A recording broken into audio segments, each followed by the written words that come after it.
Tere taas, head TV7 vaatajad. Oleme siin stuudios laua ümber kogunenud kolmekesi ja käes on järjekordne kirkuse kiituseks osa. Ja mul on hea meel tutvustada meie tänast külalist, religiooniuurijat, usundiloolast Helen Haasi. Tere, Helen! Tervist! Sa oled ühes meie saates juba olnud. Tore, et sa võtsid kutse vastu ja tulid ikkagi tagasi, et kuidas sulle on tundunud, kuidas see sari on sulle meeldinud, kui sa oled seda vaadanud? Väga hästi. Mul on väga meeldinud kuulata, mida tänapäeva Eesti naised arvavad Vanatestamendi naistest ja nende eludest. See on väga põnev olnud. Ja meil on suur vastutus arvata midagi mitme tuhande aasta vanuste naiste eludest ja tegemistest ja neid hinnata. Aga seal ei ole midagi eriskummalist sellepärast, et nende naiste lood on mõjutanud põlvkondi ja need lood on olnud elavad ja eks igal põlvkonnal on oma viis, kuidas neid lugusid mõista ja nendest aru saada, nendest õppida. Ma usun, et see on väga hea. Ja Külvi, sina oled ikkagi nii suur rõõm on sind taaskord tervitada. Oled kaasa mõtlemas kõiki saateid ja planeerimas. Kui ma nüüd küsin sinult sellise soojendusküsimuse, siis kuidas tänane naine on sind mõjutanud? No siis ma annan ju natukene kohe ära ka, et me räägime siis täna Batsebast. See oli juba pealkirjas. Oli juba ja minu jaoks võib-olla see kõige mõjuvam on see, et see naine tõepoolest ei teadnud, kuhu tema elutee teda viib ja millised vastutused ja olukorrad, ka kannatused, aga ka au, mida siis tema oma silmaga oma elu jooksul näeb. Et selle peale üksi mõeldes on küll, et kui keegi käis läbi nii-öelda Ameerika mägede, siis see oli küll Batseba. Just. Räägime nendest Ameerika mägedest siis täna. Selle naise elu ei tea, kas peaks kadestama või mitte. Ühest küljest ta sai ju kuninga abikaasaks ja ühe ääretult mõjuvõimsa ja tõesti imetletud mehe Saalomoni emaks. Aga see viis, kuidas see kõik juhtus, ei olnud teps mitte võib-olla kõige ilusam lugu. Nii et inimeste eludest tundub olevat ikkagi nii, et kõik asjad ei ole ilusad, puhtad ja ometi Jumal selle kõige keskel viib esile oma head plaani. Ja Batsebast rääkides Jeesuse sugupuus on ta ilusasti auväärsel kohal ja teda on nimetatud veel siis ka päris Uue Testamendi alguses. Järelikult sellest naisest tuleb ikkagi rääkida. Kindlasti tuleb ja nagu ma siin varem ka mainisin, et tema lugu on tõesti inspireerinud põlvkondi enne meid ja teda on küll peetud, ütleme selliseks ühest küljest häbiväärseks võrgutajaks, teisest küljest süütuks kannatajaks ja kõik see, mis sinna vahepeale jääb ja nagu sa ka ütlesid, et milline au tegelikult lõpuks teda ümbritses, olles kuninga ema, et see on ikkagi fantastiline karjäär. Nüüd enne kui me otsustame, kumb ta siis oli, ma arvan, et paljud televaatajad ei pruugi siiski päris olla kursis sellega, et kus see naine tuli, kelles see jutt täpselt nagu on.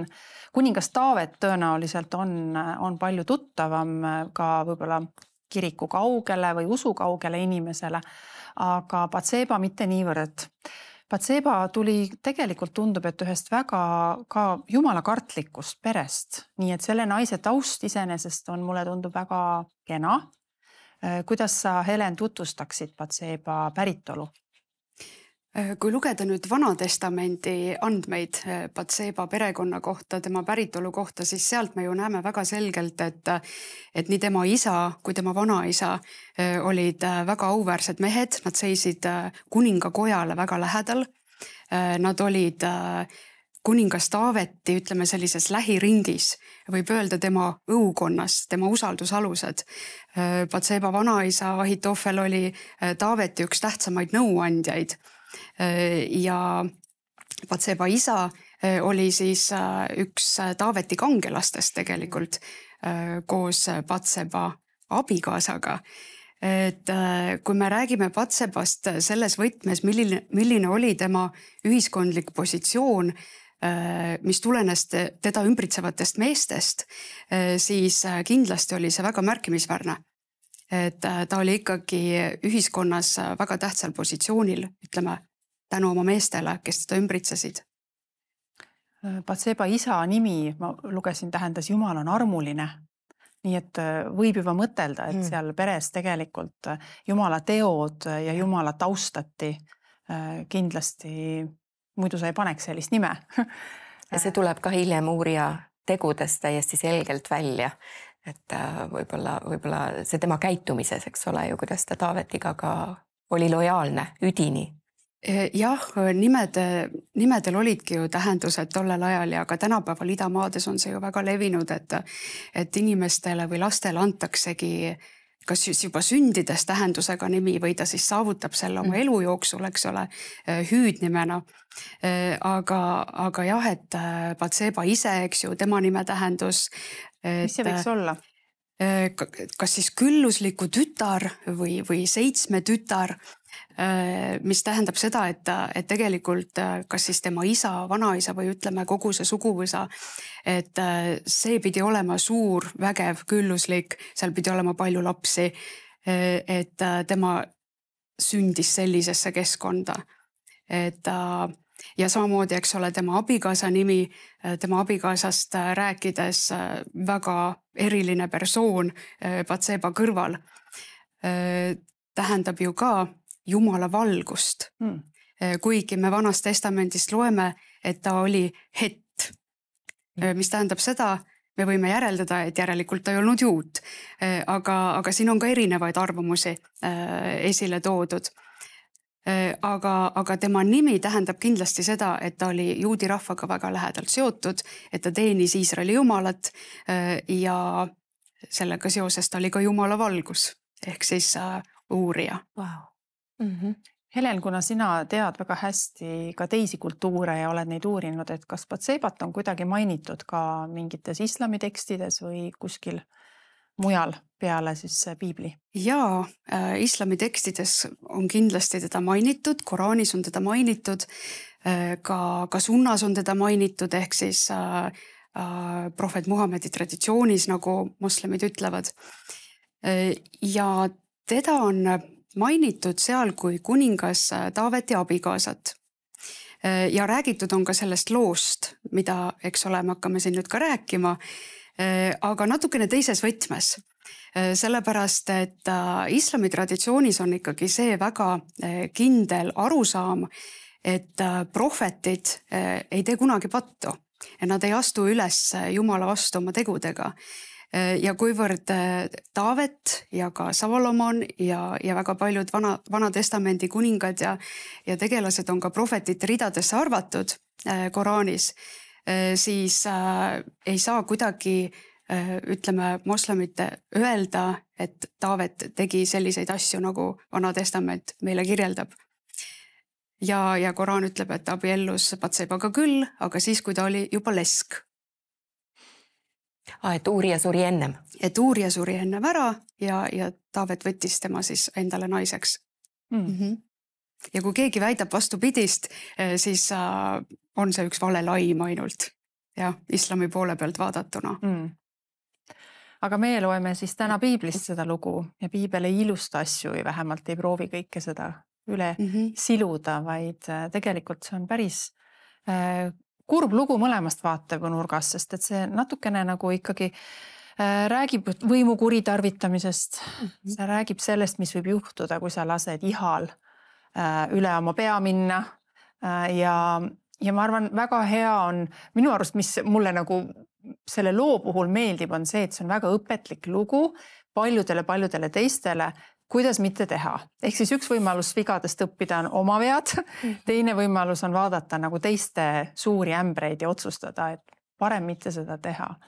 Et see Taaveti hetkeline nõrkus ja sellele ihale järgi andmine või ütleme siis mõistus hetkeks võib-olla lihtsalt suikus, maksis nagu väga palju kätte ja oli väga valus õppetund.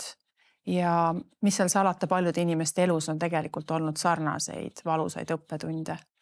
Et ei oleks pidanud seda juhtuma, aga see juhtus. Et see lugu, ma arvan, on väga hea selline läbi mõtelda ja teha sellest nagu omad järeldused. Ja samas Jumala suurus ja arm selle kõige juures.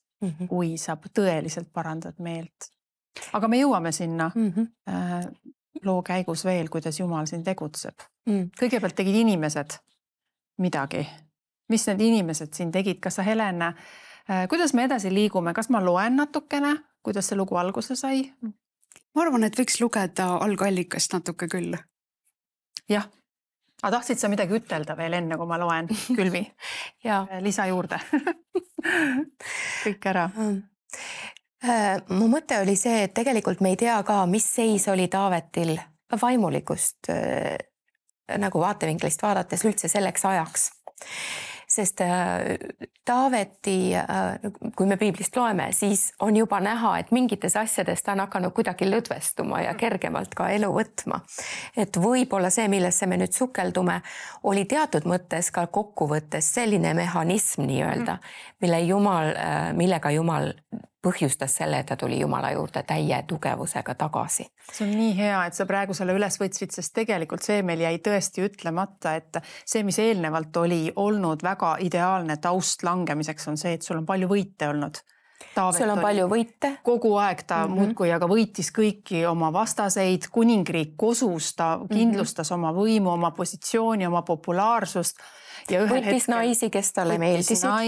See ei olnud... Ja ütleme, see on nüüd juba võib-olla mõnevõrra tuntudki teadmine, et tegelikult mehed olid ju sõjas sellel hetkel, et tegelikult tema kohtki oli olla oma vägedega. Kus ta ei olnud. Ja see oligi. Ja tema vaatas katuselt ja et see võib-olla on selline hea alguse punkt, et teatud mõttes Taavet oli kuidagi liiga pehmeks läinud oma sellises ja rahulolevaks ja tõsi on ka see, et Jumal mingil hetkel ütleb talle ju, et kui sa oleksid palunud, ma oleksin sulle ka andnud rohkem naisi, et selles ei olnud asi, et sa küsisid midagi, mida ma ei oleks võimaldanud sellel Vana-testamendi ajal, see oli nagu arvestatav, aga et ta nüüd teeb seda, mis ta siis teeb. Et ma mõtlesin, ma ütlen ennem, kui me seda teemat lähme. See on väga hea taust, sest tegelikult esimene lause ongi see järgmisel aastal kuningate sõtta mineku ajal läkitas siis Taavet Joabi ja koos temaga ta sulased ja kogu Iisraeli sõtta ja nad hävitasid ammonlasi, piirasid Rabat, Taavet ise aga jäi Jeruusalemma.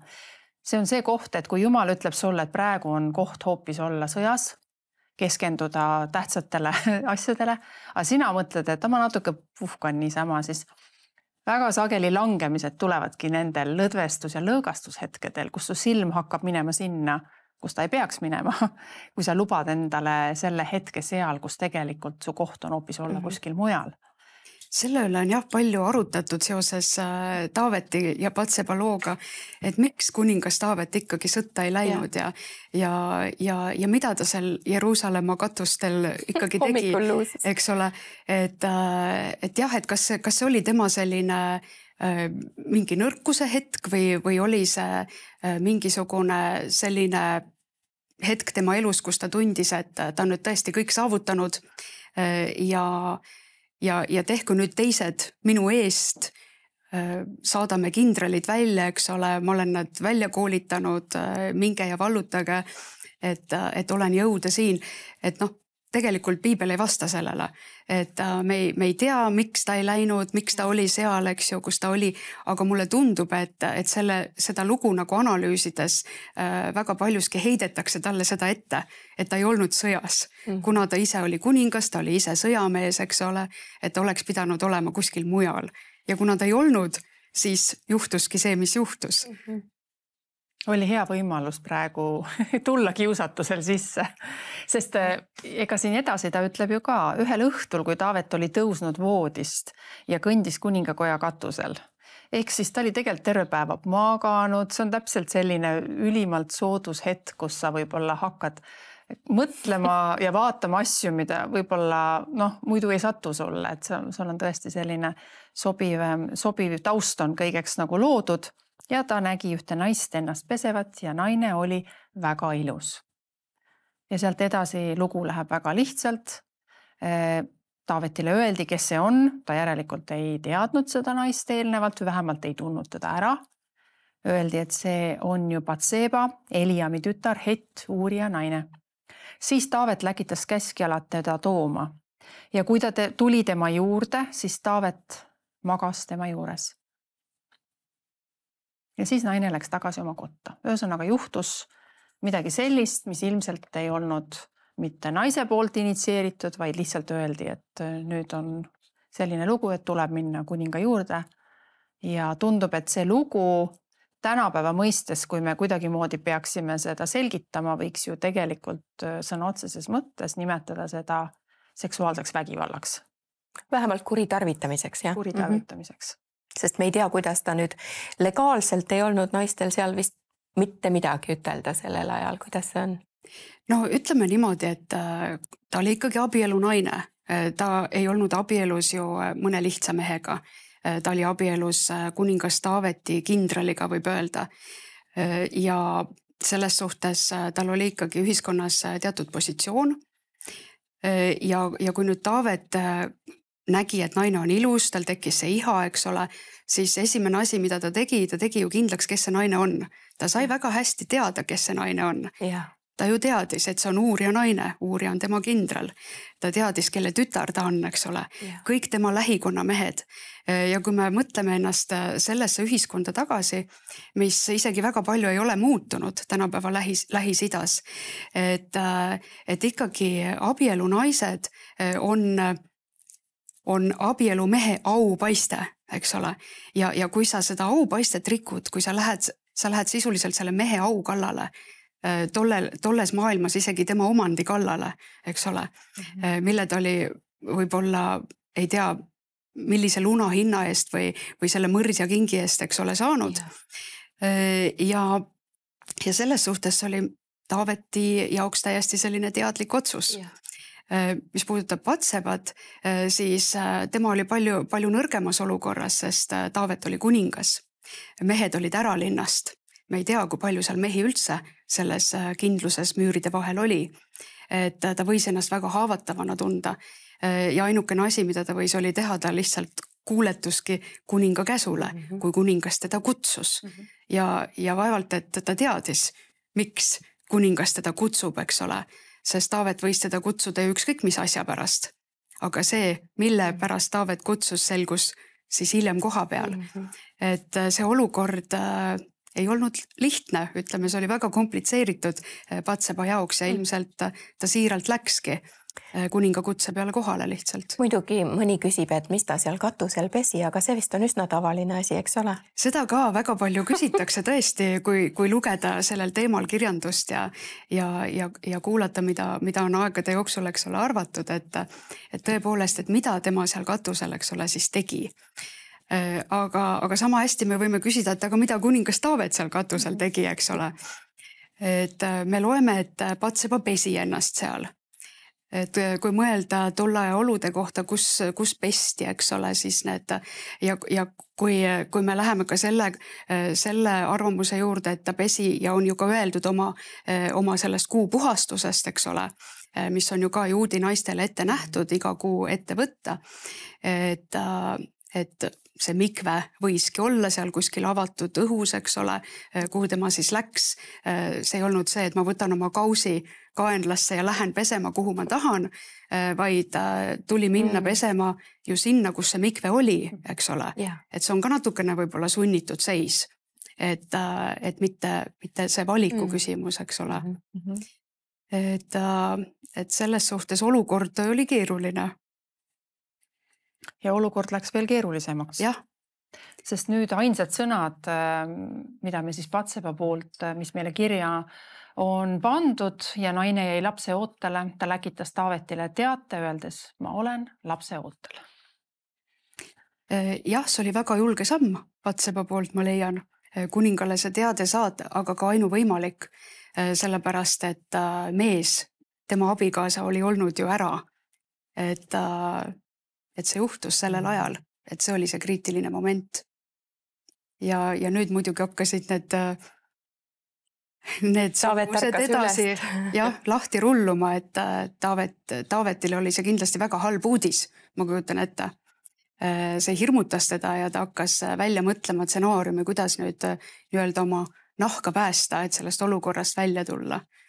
Mul on lihtsalt praegu selline siiras küsimus, et aga mis oleks olnud nagu see teine variant, kuidas ta oleks saanud siis, mis oleks edasi juhtunud, kui et uurija oleks teada saanud, et kuningas on tema naisega maganud, mis oleks siis tehtud kuningaga? Oskab keegi pakkuda, mina näiteks ei tea. Ma arvan, et siin võib ainult spekuleerida tõepoolest, et vahel lugedes seda lugu ma olen isegi mõelnud, et kas on võimalik, et uurija kuidagi sai selle teada, et miks ta muidu ei läinud Batseba juurde, kui Taavet talle ikkagi väga palju peale käis sellel teemal. Taavet ju kutsus ta tagasi lahinguväljalt linna kindlusesse, justkui hea tahte akt kuninga poolt ühel oma kindralitest, et tule nüüd sealt lahingust puhkusele nii-öelda, tule koju, veeda aega oma naisega, eks ole, ja uurija ei tee seda. Et muidugi piiblist võib välja lugeda ka seda põhjendust, miks uurija seda ei tee, et ta ikkagi tunneb solidaarsust, ütleme, teiste sõduritega, kindralitega, kes on siis sunnitud olema selles sõjaolukorras ja ta ei taha endale lubada nagu sellist puhkuse hetke. Aga võib ju spekuleerida, et seal võis ka midagi muud äkki taga olla, ei tea. Ja huvitav on see, et peale seda Taavet otsustab uurija purju joota. Et ta siis ehk ikka läheb ja ta isegi purjus peaga ei läinud oma naise juurde, vaid jäi magama sinna koos meestega. Et huvitav, kas nii põhimõttekindel ja aateline mees või tõepoolest see teine variant, et tal oli juba mingi kahtlus. Ja. Teisest küljest Vanas testamendis ma näen seda rohkem, kus öeldakse, et kui minu rahval on see häda, siis ma endale seda hüve parasjagu ei luba. Isegi Taaveti endaga on, kui te mäletate see lugu, kus talle toodi vett juua, aga tema meestel ei olnud vett, siis ta kallab selle vee maa peale. Et selles mõttes see on küll, et Jumala ees nagu hoida seda, see on peaaegu nagu eestpalve versioon. Et sa hoiad ennast pühana selleks, et sinu armeel läheks hästi. Nii et ei ole välistatud, et ta tõepoolest oli lihtsalt väga põhimõte kindel, kuna Jumala sõnaga ütleb ja Naatan ütleb, et see on jumalakarglik mees. Ta ei mänginud väga mänge, ta oli tõesti nagu siiras selles, mis tema tegi või? Siis me usume nii, ütleb, otsustame. Jaa, absoluutselt, et kindlasti oli tegemist sellise väga solidaarse mehega, ütleme sellise õlatunde mehega, kes tundis sellist ühtsust selles olukorras, kus rahvas oli. Ja nüüd see lugu siis lühemalt kokku võtta. Teise Samuel 11. peatükk on muidu see tekst, et kui keegi tahaks kaasa lugeda, siis sealt te selle leiate. Ja Taavet lihtsalt käsib sisuliselt mehe saata eesliinile kõige ägedamasse lahingusse, ja siis mehed võiksid ümbert ära tõmbuda, et ta jääks üksinda ja vaenlasel oleks lihtne seda ära tappa. Nii et see oli suhteliselt kindla peale minek. Ja nüüd on see kurb lugu, kus uurija on hukkunud ja tema naine jääb leinama ja selle leina aja lõpus on siin ka öeldud, läkitas Taavet talle järele, võttis ta oma kotta ja ta sai Taaveti naiseks ning tõi temale poja ilmale. Aga see asi, mis Taavet oli teinud, oli issanda silmis paha. Sellega on üks punkt vahepeal nagu pandud sellele esimesele osale. Jah, see oli paha issanda silmis ja Batseba positsioonist vaadatuna tema jäi nagu sinna raudade vahele lihtsalt. Kuna ta oli see nõrgem osapool ja lihtsalt oli sunnitud minema selle olukorraga kaasa, nii nagu ta läks. Nüüd siia loosse tuleb tegelikult veel üks oluline tegelane, prohvet Naatan. Ja prohvet Naatan, kes läks Taavetit noomima, issand läkitas Naatani ta juurde ja tal oli üks väga eluline ja prohvetlik lugu siis Taavetile rääkida. Me kõike seda ei räägi sellepärast, et meil puudub aeg ja samas ka, et jääks teile midagi omaette avastamist. Et lugege 2. Samueli 12, ta räägib siin ühest vaesest mehest ja rikkast mehest. Kuidas rikas mees võttis ära vaese mehe ainsa varanduse lambatallekese. Ja Taavet, kes oli tegelikult ju hästi õiglane ja kaastundlik ja tõesti õiglase südamega mees, ühtäkki sai siis aru selle loo käigus, et tegelikult ju tema ongi see mees, kes on võtnud ära vaese. Ta küll pidi küsima Naatanilt, et kes see on, sest tema õigluses oli, et peaks hävitama sellise korraldame mehe tema selle asja riigist. õigleks, aga see, et lõpuks ta sai aru, et tema on see süüdlane ja nüüd sellele järgneb üks Jumala ette tulemine, paastumine, palvetamine, nutmine, mis taustaks on siis see, et tegelikult jäi ka haigeks see laps, kes sündis. Ja seda ka prohvet Naatan ju ette ennustas, eks ole, et see laps, kes on sellises olukorras sündinud, see sureb. Ja seal oli ka veel muid, eks ole, selliseid tõsiseid karistusi, mis pidi järgnema sellele teole ja mis ka juhtusid, eks ole, tulevikus Taaveti elus, et tema enda pojad astusid tema vastu üles ja nii edasi. Aga jah, see, kuidas tegelikult Taavet ju paastus ja palvetas ja lootis nii väga, et äkki Jumal keerab oma otsuse teistpidi, eks ole, aga seda ei juhtunud. Ja nüüd ma mõtlen, et mida võis üks ema tunda ja see naine, kes tegelikult nagunii ju ei olnud oma valikuid teinud siin, vaid mehed valisid tema eest, eks ju, ja siin sa oled ja sul on see sinu kallis laps, kes on alati kallis emale, ükskõik siis, kuidas ta siis on sündinud, aga võime arvata, et see valu, mida Batseba võis tunda need 7 päeva ööd, kui ta ei teadnud, mis nende lapsest saab. Mida võis üks naine, ma ei tea, hüüda, paluda Jumalalt, milliseid küsimusi küsida? Kas see, et Taavet tegi pattu? Tegelikult mina pean kandma karistust, see süütu laps peab kandma. Hästi paljud inimesed küsivad, kui lapsed hukkuvad või on mingi sarnane olukord, et ta ei olnud ju süüdi, miks tema pidi siis tema teise patu tagajärjel, eks ju, kannatama. Ja neid küsimusi võib siin küll nüüd selles hetkes julgelt arutada, sellepärast, et inimesed tulevad Jumala poole ja tahavad teada, et aga miks minuga praegu see nagu juhtub. Ma arvan, et sellises olukorras inimesed loomulikult küsivad selliseid küsimusi, et miks. Ma olen ise olnud oma elus olukordades, kus ma küsin, et Jumal, miks üks või teine asi mu elus juhtus.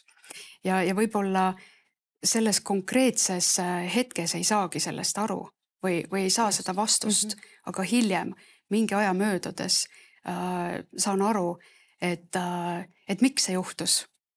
Ja see arusaamine tegelikult on nii vabastav sellel hetkel, et kas näiteks kas või see, et oleks võinud minna veel hullemini, kui ta läks, eks ole. Aga Jumal oli siiski selles hetkes kohal ja hoidis näiteks hullema ära. Et me ei tea ka sellest Taaveti ja Batseba loos, et mis see hullem veel võis olla. Aga mingi karistus siiski seal nagu tuli, eks ole, või selline õpetuslik, et millest Taavet pidi õppima paratamatult. Ja osutub endiselt, nagu me ütlesime, et Batseba on lõpuks Jeesuse esiemade sisse nagu seotud, et üks tema poegadest siis lõpuks on troonil.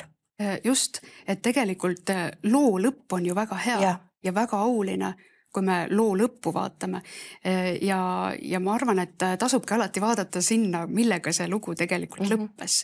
Et mitte jääda sinna poole peale pidama ja urgitsema, ütlema nendes miksides ja kassides, vaid vaatama, mis lõpuks sai. Ja siin me ju näeme, et tegelikult see lugu lõppes väga hästi. See oli Jumala arm. Ja huvitav on ju see ka, et Jumal oli öelnud Taavetile, et sinu troonil saab olema igavene kuningas või see tuleviku messias ka ja ta valib just Salomoni siis, kes neile sünnib, eks ole, selle teise poja.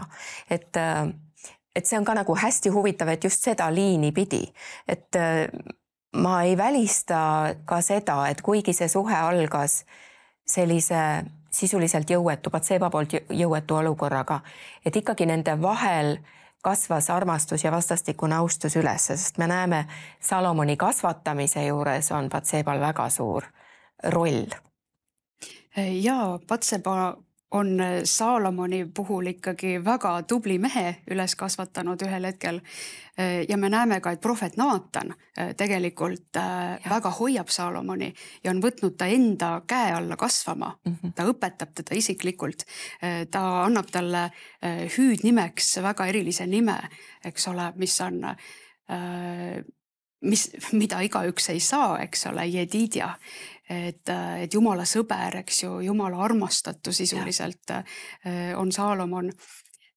Ja ma usun, et see võib küll tõele vastata, et tegelikult see suhe, mis arenes hiljem Batseba ja Taaveti vahel, et see oli ikkagi väga lähedane, väga eriline lõppkokkuvõttes ja seda me võime ju mõista ka sellest, kui Batseba läheb Taaveti juurde sellel hetkel, kui üks Taaveti poegadest Adonia oli ennast kuningaks, eks ole, kuulutanud iseseisvalt, kui Taavet oli juba väga vana mees ja jõuetu oma voodis. Et siis Batseba läks tema juurde ja tuletas talle meelde, et kunagi sa tõotasid mulle, et meie poeg Saalomon saab kuningaks ja vaata, mis nüüd on juhtunud. See tähendab seda, et kunagi varem juba Taavet oli teinud selle otsuse ära. Ja. Et just see poeg saab tema järel kuningaks. Ja see ei pruukinudki Taaveti enda otsus, seegi on juba Jumala käekiri tõenäoliselt püha vaimu läbi talle ilmutatud. Ja Batseba muutub teatud mõttes mõjukaks isikuks seal perekonnas. Et me näeme muudes olukordades ka, et tegelikult need mehed tulevad Batseba jutule ennem kui nad lähevad Taaveti jutule. Et see Taaveti kõrv oli nagu väga avatud talle. Ja muidugi Adonia ei ole siis mitte Batseba, vaid Taaveti teise naisega, ühe teise naisega siis poeg. Vahepeal ma lihtsalt leidsin selle vastuse ka küsimusele, miks küsimusele, sest see on siin täiesti 12. peatükis olemas. Ja ta ütleb nii, et kuigi sina oled seda teinud salaja, teen mina seda kogu Iisraeli ees ja päisepäeva ajal, ehk siis karistan sind. Ja kuigi issand on su patu sulle juba andeks andnud, ometi, kuna sa selle asja pärast oled pannud issanda vaenlased teda kõvasti pilkama, siis peab küll poeg, kes sulle on sündinud, kindlasti surema. Sellega tuleb see asi ära lõpetada, sellel ei ole tulevikku, see siin. Ja sellepärast Taavet nii hirmsasti anubki Jumalat, et ta tahaks Jumala meelt selle koha pealt muuta, kuigi halastus või see andestus ütleb Naatan kohe, et see on sulle juba antud. Just. Ja kui me loeme laulud, kas see on 34 või mis laul see on, kus Taaveti, vaadake piiblist järele, kus Taaveti laul on peale seda, kui Naatan tuli tema juurde, kuna ta oli Batseba juures käinud. Ja seal ta räägib ju tegelikult nagu pöörab ennast pahupidi. 51. Ta pöörab ennast pahupidi ja mõistab seda, millise patuga ta on nagu saanud. Et kui sa siis saad konteksti selle, et Naatan tegelikult ütleb, sulle on andestatud, aga ta tõepoolest, siin toimub mingi sügavam meeleparandus, mis ei olnud mitte selleks, et ära mind diskvalifitseeri, vaid pigem, et ma olen pikaajaliselt läinud viltu, mu patud on lugematud. Pööra, katsu läbi mu süda, et minus ei oleks seda surmateed. Siin kuidagi minu meelest on doominood nagu hakanud kukkuma, et tal saab aru, et ma olen oma eluga ikka täiesti hakanud teatud tuimusesse minema. Ma tahan tagasi tulla sinu ette, sest sinu vastu üksi olen ma vattu teinud, mis on täiesti rabav, kui sa seda lugu loed, sest et sa ei saa öelda, et ainult Jumal oli kuidagi mõjutatud. Siin on terved inimeste ja perekondade lood, mis on nagu hävitatud. Aga Taavet siiski adub, et see kõik tuleb kokku Jumalas, kellele kõik need inimesed ka kuuluvad. Jah, Jumal ikkagi sekkub väga jõuliselt sellesse olukorda prohvet Naatani kaudu. Ja see ei ole ju ainult sellepärast, et seal on seotud need üksikud isikud, eks ju, vaid tegelikult seal on seotud ju kogu rahvas. Just. Ja Jumala standardid, need seadused ja reeglid, mis ikkagi olid kirja pandud, eks ole, seaduse raamatutesse, need ju pidid kehtima. Ja selles mõttes Jumal näitas ka oma õiglust siin, et see, mis kehtib, eks ole, kõige vähemale, see kehtib ka kuningale. Et ei ole siin vahet tegemist inimeste vahel. Et samamoodi nagu see põlluharija peab meelt parandama, peab ka kuningas, eks ole, meelt parandama oma pattudest. Ja siis veel suurem ring, et seal ümberkaudsed rahvad, kes ju ka teadsid seda, et seal on nende see Jumal Jahve, eks ole, kelle seaduste järgi nad elavad ja kui nüüd selline lugu juhtus ja kui see läks kindlasti ju ka nii-öelda avalikuks, eks ole, prohvet sekkus, inimesed sekkusid, sellest räägiti, see pandi kirja annaalidesse, see on ajaloo annaalides kirjas, see ei olnud mingi salajane lugu tegelikult. Ja ta leinas ju nii, et terve rahvas oli mõjutatud. Just, ta leinas nii, et kõik seda nägid, see meeleparandus oli väga kaasav, eks ju, seal kindlasti tehti seda mitte ainult üksi, vaid mitmekesi. Et see oli selline kollektiivne ühiskond, et seda nägid ka ümberkaudsed rahvad, et seda Jumala au, seda õiglust, seda ütleme seaduse kehtivust tegelikult nägi suurem hulk inimesi. Et Jumal ei lasegi tal lihtsalt uurijat tappa ja naisel nagu, et teeme näod puhtaks, vaid tegelikult see toob hirmu ka nendele paganrahvastele, kui nad näevad, et see taeva Jumal tegutseb selle rahva kuningaga nagu päris tõsisel pinnal. Aga see on huvitav, et prohvetlik sõna läks alati ees, sest kui ei oleks seda prohvetlikku sõna, siis me võiksime Taaveti elu vaadata ja lihtsalt mõelda, et milline segane perekond, et nii palju on vägivalda ja ülestõusmisi ja verd, aga tegelikult see on, mida Jumal juba ütleb, et see on tulemus sellest, mida sa ise praegult tegid. Ja siis on see murranguline hetk, kus Taavet, öeldakse nii ilusasti siin piiblis, trööstib oma naist, Batsebat. Läks ta juurde, magas temaga ja naine tõi poja ilmale ning Taavet pani temale nimeks Saalomon ja issanda armastas teda. Ja siit edasi me näeme, et Jumal juba nagu kutsus ka Batsebat nagu Taaveti naiseks, mitte uurija naiseks, vaid kuigi Uues Testamendis on taas kord viidatud sellele, et ta tegelikult oli uurija naine. Nüüd vahepeal päris pikki aastaid me ilmselt ei kuule Batsebast suurt mitte midagi. Kasvatab Saalomoni kuningakojas ja tundub, et see kannab nagu head vilja ja järgmine koht, kus Batseba on esimese kuningate raamatu alguses, öeldakse, et Taavet oli juba väga-väga vana, nii et ta vajas lausa kedagi endale, kes soojendaks tema vanu konte ja otsiti üks kaunis noor neitsi Abisaag, suunemlanna, et ta sisuliselt magaks Taaveti juures nagu sooja andev. Kaisukaru.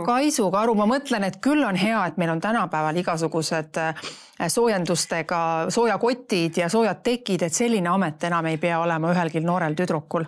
Et hea küll, Taavet küll ei kohelnud teda kuidagi selliselt eriliselt, aga sellegi poolest noor naine sellise töö peal mõtleme, milliseid ameteid on pidanud naised ajaloo jooksul üle elama. Aga siit edasi on üks lugu, kus Batsebal on võimalus näidata oma tarkust, oma autoriteeti.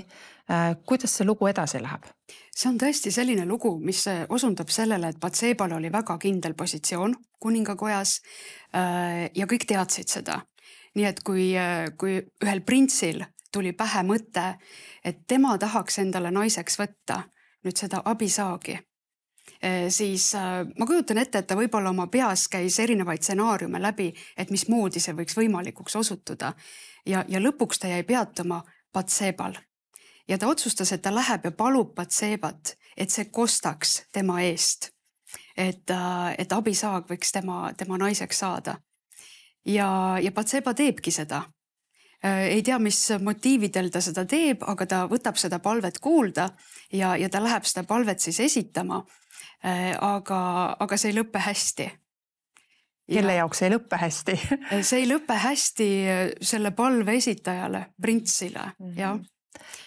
No me teame tegelikult, et Adonia tahtis isa trooni saada, et minna küsida oma isa naist, tähendab sisuliselt minna oma isa võimu kallale või tema trooni haarama ja loomulikult selline palve ei saanud olla Saalomoni silmis ju hea palve. Ta sai ilmselt kohe aru, et tema vend tahab siin näidata taaskord oma tõelist palet ja see oli tal hea võimalus, ma arvan, see asi lihtsalt ühe hetkega ära lõpetada.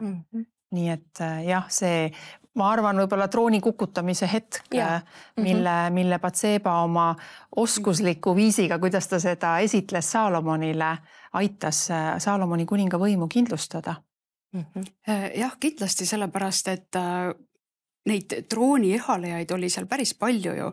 Ka Taaveti ajal oli neid päris mitmeid ja ilmselt seesama teema ei lõppenud ka Saalomoni päevil ära.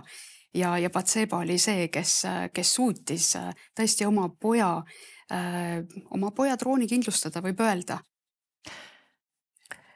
Õpetussõnad 31 siis, et tegelikult siis on ka arvatud, et Saalomon võib olla autor, kes oma ema sõnu kirja paneb. Nii et see on ka huvitav, eks ole, et kui ta ütleb seal, et mu poeg, vaata, et sa ei anna oma elu võõrale naisele ja muud elutarkused, et see on ka näide sellest, et Batseba tegelikult kartis Jumalat, tundis Jumalat, aga Saalomoni oma elus muidugi lõpuks ikkagi pöördus oma ema parimale nõule ka teatud mõttes vastu, et ta tegelikult langes võõraste naiste õnge. Aga et mis sa räägiksid Saalomoni käekäigust siis lõpuks või kuidas me täna teda veel tunneme? Saalomoni elus olid ju ka sellised sarnased ütleme langemised ja tõusud nagu Taavetilgi olid. Sa mainisid, eks ju, naisi. Aga samas ta tuli ka sellest välja. Nii nagu Taavet tuli sellest välja, tuli Saalomon sellest välja. Et ma usun, et seal need mõlemad lood tegelikult on, millest õppida. Ja. No me näeme, et Batseba mõju on ikkagi olnud ääretult suur Saalomoni isiksusele. Et jah, kahju on, et ta oma elu lõpus siiski öeldakse, et naised tema südame ära keerasid Jumala juurest. Aga enne seda oli Taavet jõudnud ikkagi, või Saalomon jõudnud selle kuningriigi ju ehitada üles sellisele tasemele, nagu mitte kunagi varem ega ka hiljem ei olnud enam Iisraeli kuningriik sellises õitsengus. Ja kindlasti pidi siin Batsebal olema oma väga suur mõju kasvatada üles selline kuningas. Jah, tark naine, lõppkokkuvõttes võiks ütelda. Igas olukorras oskab ikkagi, ma arvan, usaldada Jumalat. Võib-olla kõige põhilisem kõigest sellest tulebki välja, et nii leinas kui poja kasvatamisel ja lõpuks nende trooni poliitika asjade juures ta tõenäoliselt adub midagi sügavamat kõiges selles, kui lihtsalt meestevahelist poliitikat, kuigi ta oli sellest vägagi sõltuv, eriti alguses. Ja mõtleme nende tema elu valusate hetkede peale ja selle peale, kuidas see lugu alguse sai, Jumala arm ja Jumala käsi oli siiski kõige selle keskel ka Batseba elus toimimas ja tundub, et oma elu lõpus võis olla siiski tänulik Jumalale, et kuidas see lugu on tegelikult edasi läinud kõigest hoolimata.